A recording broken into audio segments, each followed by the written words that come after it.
So you're now in the breakup. Either you've caused it or they've caused it. They've slept with somebody else or they've let you down one way or another.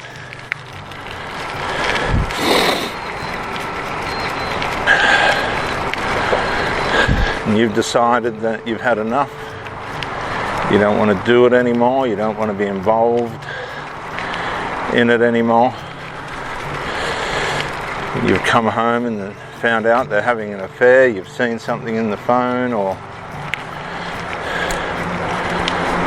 something just doesn't seem right. You've found a letter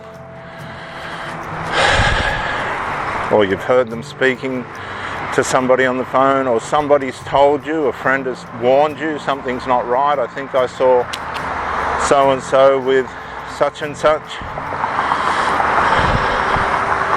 Or they may have heard or seen. The thing is, and this is my opinion, I don't think you really should forgive somebody that's gone down that route, because it's just a sign. It's just a clear sign that something very integral and fundamental is missing from the relationship.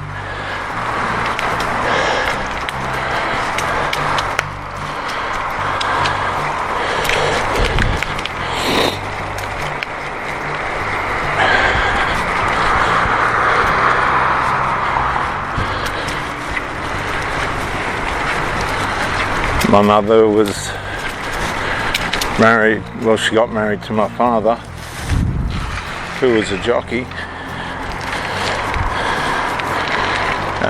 But being a jockey, of course, there's a lot of ego that is associated with that comes with that, and access to the opposite sex, of course, in the glitz and glamour of it all.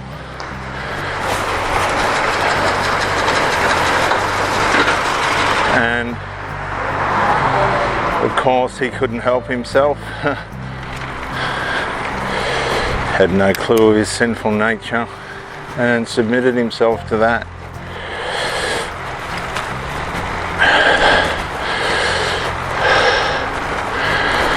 And then, of course, guess who's on the end of it? The other person in the relationship is being betrayed, dishonoured, made to feel shame, self-doubt. What have I done wrong? How has this happened? And it's usually just a consequence of lust and deceit. Because that's what lust does. It deceives. Completely and utterly deceives its victims. And they end up with nothing. There's a lot of men today. I had a call from a man, very, very close friend of mine. My granddad knew his granddad.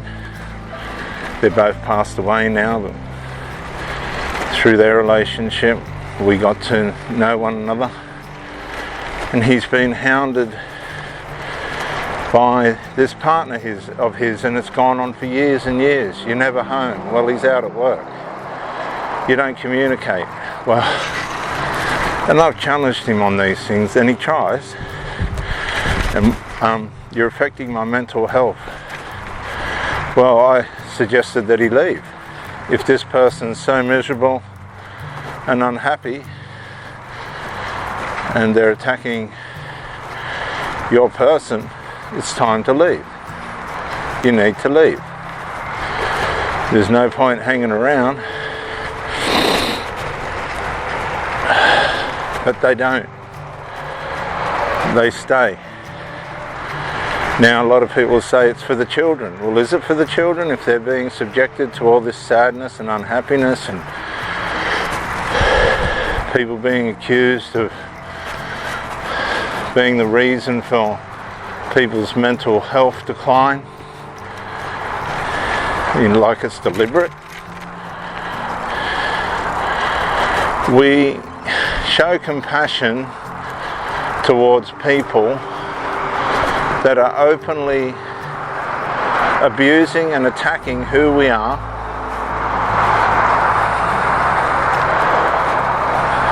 They're telling us to go.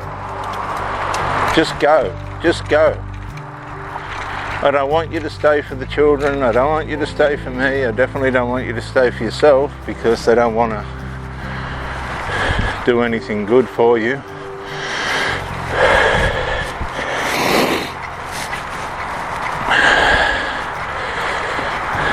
And so the next thing, it doesn't matter what you do. And you're cohabitating together and you're living together, but underneath it's just this misery. The relationship's run its course. And of course there's children involved and all the rest of this.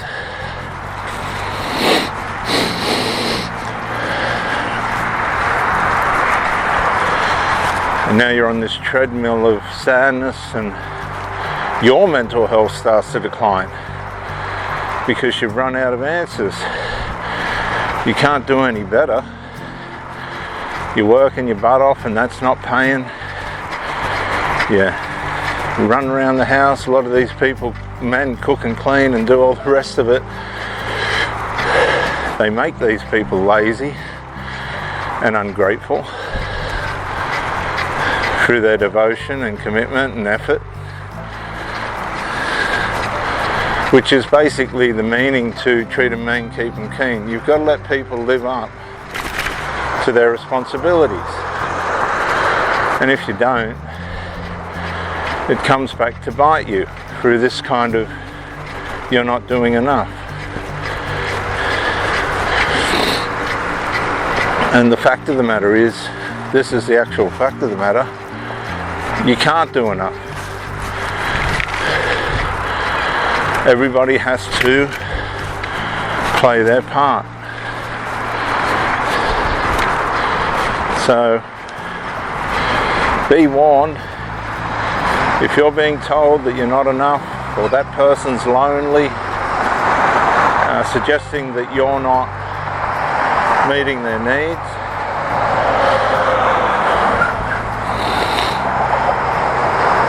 sorry viewers, it's very cold this morning, that you're the reason for their mental health, and all these other accusations and attacks, abuses on your effort in the relationship and your commitment and devotion, they've lost respect for you.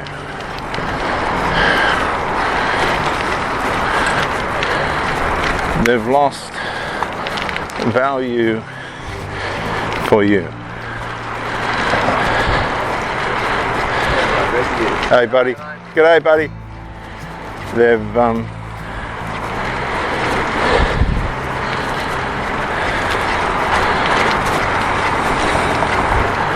They're disqualifying themselves from the relationship.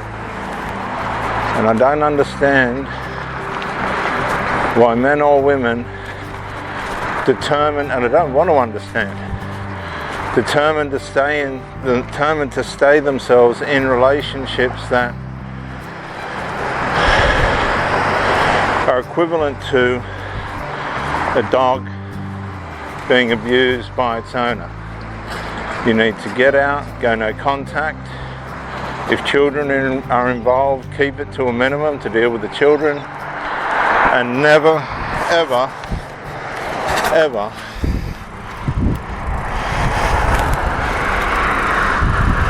go back.